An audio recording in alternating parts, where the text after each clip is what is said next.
आज भले ही दुनिया त्वरा से विकास की ओर बढ़ रही हो, लेकिन हर व्यक्ति किसी न किसी कारण से संतप्त है।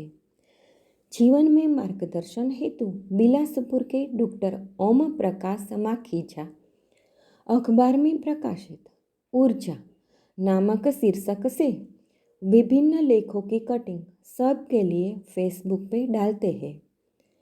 सूरत केसरी रंग अवधूत चरणानुरागी दिलीप भाई पारेख इसका संग्रह करते हैं। उनमें से आज हम परिवर्तन इस विषय पर सुनते हैं। परिवर्तन परिवर्तन सृष्टि का शाश्वत नियम है।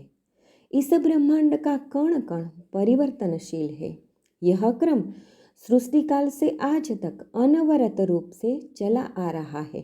इसे सभी धर्म और दर्शन स्वीकार करते हैं। बौद्ध दार्शनिक तो संसार की प्रत्येक वस्तु को क्षणिक मानते हैं। उनके अनुसार एक क्षण के बाद कोई वस्तु अपने पूर्व रूप में नहीं रहती। हर क्षण प्रत्येक वस्तु का नया प्रादुर्भाव होता है। यद्यपि यह परिवर्तन इतना सूक्ष्म होता है कि हमारे नेत्रों का विषय नहीं बन पाता। कुछ अंतराल के बाद ही हम वस्तुओं के परिवर्तित रूप का अनुभव कर पाते हैं। इसीलिए कुछ समय बाद दुनिया का इतिहास और भूगोल सब बदल जाता है। परिणामतः अनादिकाल से आज तक यहाँ न जाने कितनी विविध रंगी सभ्यताओं का जन्म हुआ और क्षरण भी।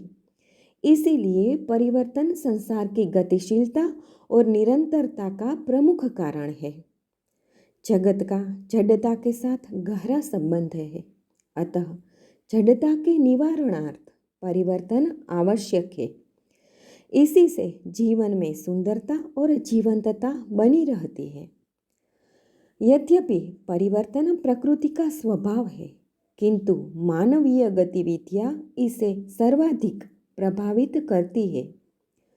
सृजन और संहार भी परिवर्तन की प्रक्रिया का अंग है, किंतु सकारात्मक और ऊर्ध्वगामी क्रियाकलापों से जीवन को ही नहीं बल्कि मृत्यु को भी सार्थक किया जा सकता है। इसीलिए उपनिषदों में उद्घोष किया गया है कि हमें असत्य से सत्य की ओर, अंधकार से प्रकाश की ओर तथा मृत्यु से अमरत्व की ओर ले चलो। कल्याण की प्राप्ति के लिए परिवर्तन की दिशा यही होनी चाहिए। यदि अनपेक्षित क्रियाओं से प्रकृति के कार्यों में दखलंदाजी न की जाए तो वह अनंत काल तक हमारी सहयात्री बनकर सहायता करती रहेगी।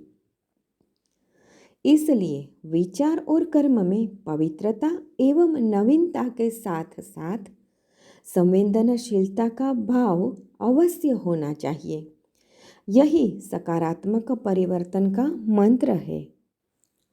हम स्वयं और समाज में सकारात्मक परिवर्तन ला सके, ऐसी शक्ति प्रदान करने की ईश्वर से सद्भावना याचते हुए इस लेख को पूर्ण करती हूँ।